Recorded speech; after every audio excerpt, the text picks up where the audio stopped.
All right, guys, we got something new on the docket today. We're experimenting here, okay? So I'm not saying that this is the truth. I'm not saying that this is the way, but what I've done is I've taken the first hymn of the Rig Veda, I kind of gave it to AI, asked it to create something like a captivating video or like a monologue or something explaining the first hymn of the Rig Veda, and it did a pretty good job in my opinion. We're gonna have to take a look at it here, and then I used other AI sources for the image. So we're gonna react to like a fully AI video here. Now we need you guys who are watching this out there to help us, to let us know how well of a job it's doing. Did it do a good job? Did it get the aspects of the hymn right? Did it miss things? So we're not like pushing this out there like this is the truth. We're more like experimenting here to see how AI can help us understand these things, because there's not always a lot of like really good English explanations for these things out there. I struggle sometimes to like find this stuff. So if this is an avenue that works and you guys like support this, like let us know. Yeah, and if you do like it, then we'll also likely just post the video we might just post the video if it's accurate enough that you guys think, okay, this is worth posting as legit or something. So we're gonna take a look at this, watch it with us. We're gonna react, and then we'll talk about it after.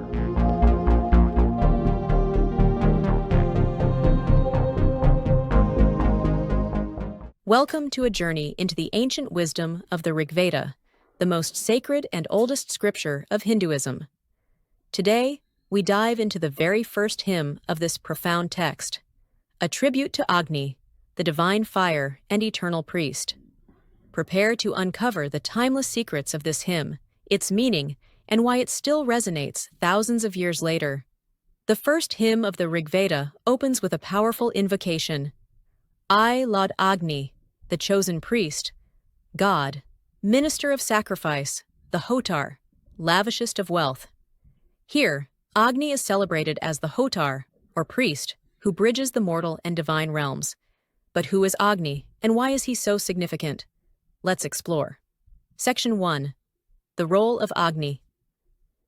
In the Vedic worldview, Agni isn't just fire. He is the lifeline of rituals, the divine courier who carries offerings to the gods.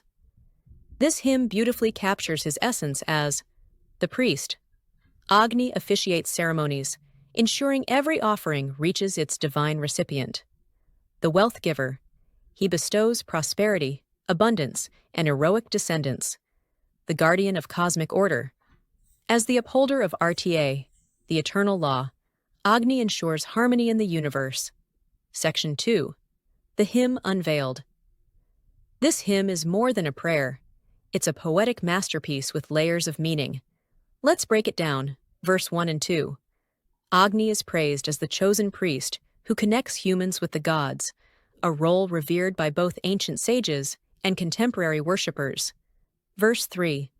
Through Agni, humanity attains wealth and prosperity that grows day by day. Imagine a divine spark fueling both spiritual and material abundance. Verse 4. Agni ensures the perfection of sacrifice, making it an offering worthy of the gods. He is the ritual's guiding force. And it doesn't stop there. The hymn portrays Agni as a father figure in verse 9, someone approachable and protective. The worshippers plead, "Be to us easy of approach, even as a father to his son. Agni, be with us for our weal." It's an intimate appeal, showing that Agni isn't just a cosmic force, but a personal guide. Section 3. Symbolism of Agni. But why fire? Fire represents transformation. It consumes offerings and turns them into spiritual gifts, linking the earthly and divine realms. Agni's flames also symbolize enlightenment, dispelling the darkness of ignorance and lighting the path to truth. In this hymn, Agni is more than a deity. He's a friend, a guide, and a protector. Worshippers approach him daily, offering prayers to ensure their connection to the divine remains strong. Agni's presence is constant, a reminder of the eternal bond between humans and the universe. Section 4. Why it matters today. You might wonder, what relevance does this hymn have in our modern lives? Agni teaches us timeless lessons. Transformation. Just as fire transforms offerings, we can transform challenges into growth. Connection. Agni reminds us of the importance of connecting with something greater, be it spirituality, community, or nature. Light in darkness. In times of uncertainty, Agni's flames inspire us to seek knowledge and clarity. As we conclude this journey through the first hymn of the Rig Veda, take a moment to reflect. Agni's wisdom isn't confined to the past, it's a beacon for the present and future. If this exploration sparked your curiosity, don't forget to like, subscribe, and join us for more dives into ancient texts and spiritual wisdom. So good job. Good job, James. Good editing. Definitely good editing. It's amazing what AI can do. I know, yeah, and this is what I'm excited about, because the more, we access AI and the more stuff gets online and it can be put together, the more we can try to like unpack these things and try to understand them. Although the first thing I was kind of thinking about there is, this is a hymn, and I'm thinking, who wrote this hymn?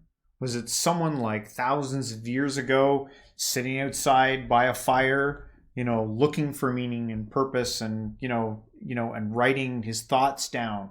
Or was it actually like a literal event where like Agni was there? I'm sure there's like different trains of thought. There's people who may believe that Agni was like a legit literal being that came, and then others might take it more metaphorical, like, this is something that we can like learn lessons off, or maybe both in some aspect. I don't know. It would be good to find out from anyone watching this what, if they practice this, what they happen to believe. Yeah. And it's interesting how people kind of take fire in different spiritual practices and beliefs, right? Because fire is seen as like a bad thing in some spiritual practices. Just think of hell, right? Mm-hmm. And then in this seems more of like a purifying force, light in the darkness. And then there was it was also interesting to see kind of the different sides of Agni. The one that kind of stood out to me was the father figure aspect of like a mighty supreme being, but also being gentle on one side of it. Did the symbolism of this and do these visuals help, do you think, to inspire people? Do people look at some of these stories and get inspired to live their life based on these characters, do you think, sometimes? I think so. I think some people like visuals. They like something that they can tangibly see with their own eyes and then get a vision for it. Maybe is not maybe as inspirational if you just hear it. But I'm sure there's lots of ways that this gets expressed because it's a hymn. So I'm sure I did find one thing where I think people were like kind of chanting this Rig Veda in the Hindi language, which was also interesting to see how that was done. Maybe next time I'll see if I can add some music to the backdrop of the video to make it, spice it up there. But I'm curious where this kind of sits today, because this is the very first Rig Veda. This is like ancient. And I wonder if they got it right, because it's supposed to be like the first, and the video said that it's the oldest form of Hindu scripture. Like this is like as far back. Now, are there other things that go farther back than this? And I don't know. Yeah, it would be good to know. Yeah. Beyond that, is there any other things that... Well, I just wanted to throw sort of my usual little disclaimer there. Yeah. I'm particularly these days trying to not be too religious. Yeah. Not be given to religious texts too much. Because, just think of the concept of minimalism. Mm-hmm. How can you do a lot with little, or what are you really after, and how do you get to the gist of the situation? And I just so happen to think that with a lot of these religions that we cover, that there's so much involved. There's so much symbolism. There's so much potential for memorizing. There's actually so much potential to get all egoic about it. Yeah. And I'm just more fascinated personally, these days with kind of like a minimalism approach.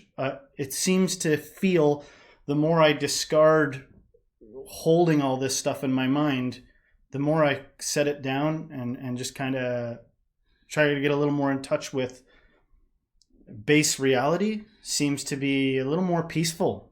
Yeah. Seems to be a little more simple, you know? Yeah. Well, I think there's different levels of along the spiritual journey. So where people are, someone might come to this and they may need it at that time. But there was something in there that did talk about like enlightenment. Mm-hmm. And so maybe there's a time for this to be put down, like you're saying, what time to like let's clear out all the stories. There's even a time to put down enlightenment. Yeah. You know, I've heard that plenty of that, you know. Yeah. All right, now that you've come this far, I want you to set down non-enlightenment, and I want you to set down enlightenment too. Set them both down. Yeah, yeah. You're like, well, what's left? You know. Yeah. There might be the answer after putting all that down. Mm-hmm.